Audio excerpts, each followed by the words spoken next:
Welcome to Scholar Leaders. We are delighted that you're thinking about PhD studies. This video gives you suggestions for choosing the academic institution at which you will pursue your PhD. Our advice is rooted in over 40 years of experience, in which we have ushered hundreds of majority world scholars through their PhDs. Advice on choosing a school of study.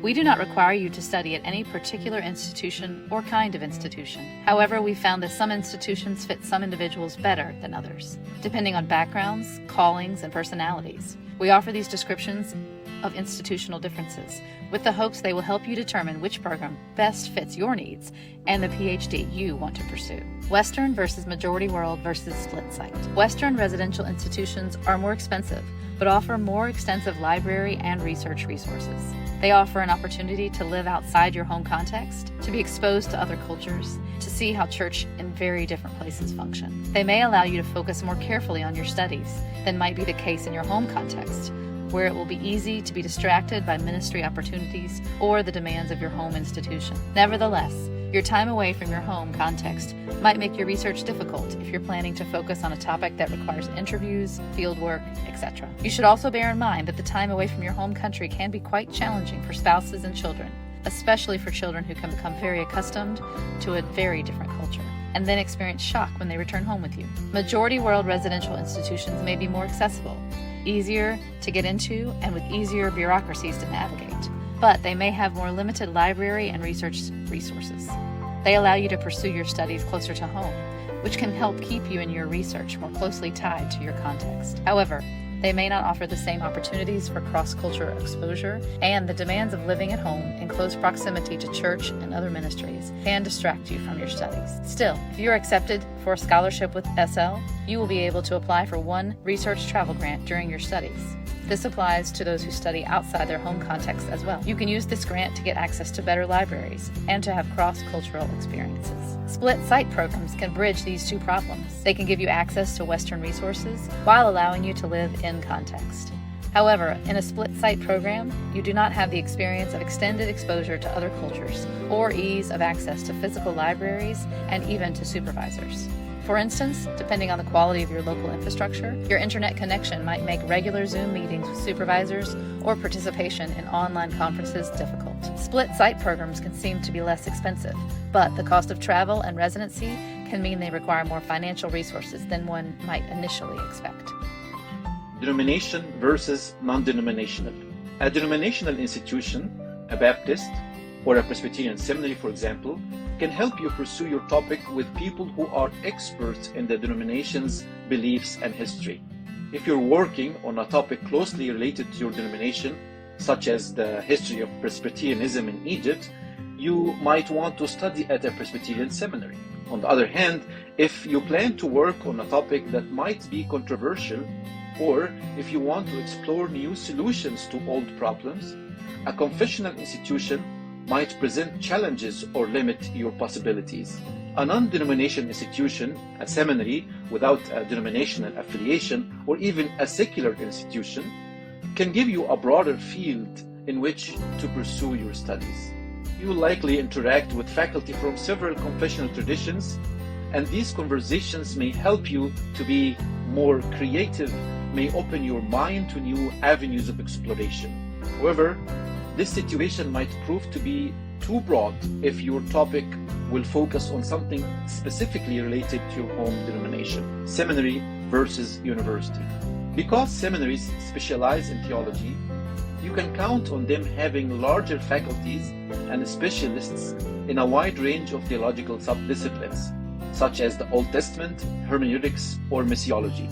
University programs, on the other hand, will not always have as many professors on the theology and religion faculty. So make sure you look at their full faculty listing on their website to ensure that you will have access to more than a few scholars.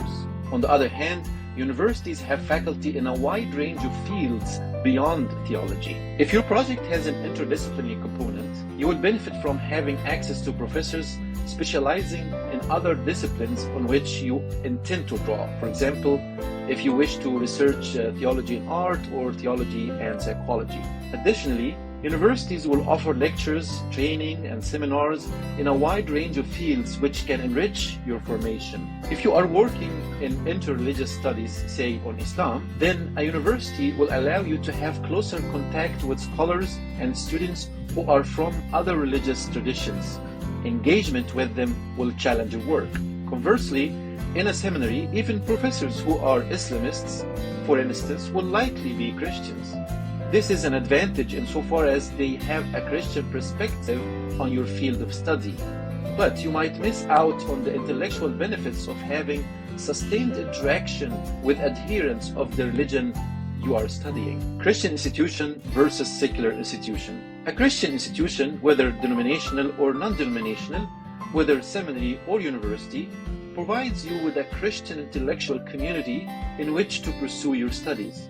The faculty and other students at a Christian institution will all be believers, and you may have opportunities to attend or participate in chapel, missions, and other ministries that you wouldn't have at a secular institution. A secular institution provides you with an intellectual community that may challenge your presuppositions. These challenges might be helpful as they promote you to explore new possibilities, or they might be distracting or even discouraging. Secular faculty and colleagues may not understand the challenges you face within the church or the seminary, and they might not be able to offer you spiritual mentorship. Yet, secular institutions can sometimes have higher academic standards, so you may find yourself encouraged to grow intellectually in new ways. Most theologians at secular schools are Christians, but they might be a little more reserved about how they allow their faith to influence their scholarship. As you try to decide what school is right for you, ask the following questions. 1. Subject area expertise. Are there faculty members, at least one, perhaps more, like 2 or 3, at this institution with expertise in my specific field of study? Can I look at the institution's website and see the face of at least one person who could guide me with deep knowledge? For example, if I want to study indigenous theology in Uzbekistan, does this institution have someone who has the expertise in Central Asia? Or do they have faculty familiar with the Middle East and North Africa? Does this institution have library sources in my field of study? 2. Family considerations. How will this institutional choice affect my family? Will we be able to live together? Will I have to learn a new language? Will my spouse or children have to learn a new language and find a new school, church, etc.? Or conversely, will leaving my home context allow me some distance from other relationships that will let me focus more fully on my studies? 3. Financial factors. Is this institution financially supportive? Will I be able to live in my country of study? Will I have sufficient travel and research funds? What other avenues of financial support are available to me? From my sending institution, if you have one, or from the institution at which I will study, from family, friends, and church at home, from other scholarship organizations? Please note that Scholar Leaders only offers partial support, usually approximately 1/3 of your total need. So you will need to seek multiple resources for funding to sustain yourself and your family during your doctorate. Or spiritual considerations. Will the context in which I study, whether at home or abroad, support my spiritual growth? Will the faculty and other students at this institution help me mature as a Christian, whether by sharing the Christian journey with me or by dialoguing with my faith from other perspectives? If the school I select will present more of a challenge to my current beliefs, are there churches nearby where my family and I can worship and find community? Thank you for watching this video. We hope it's been helpful as you think about applying to PhD programs. May God bless you in your pursuits.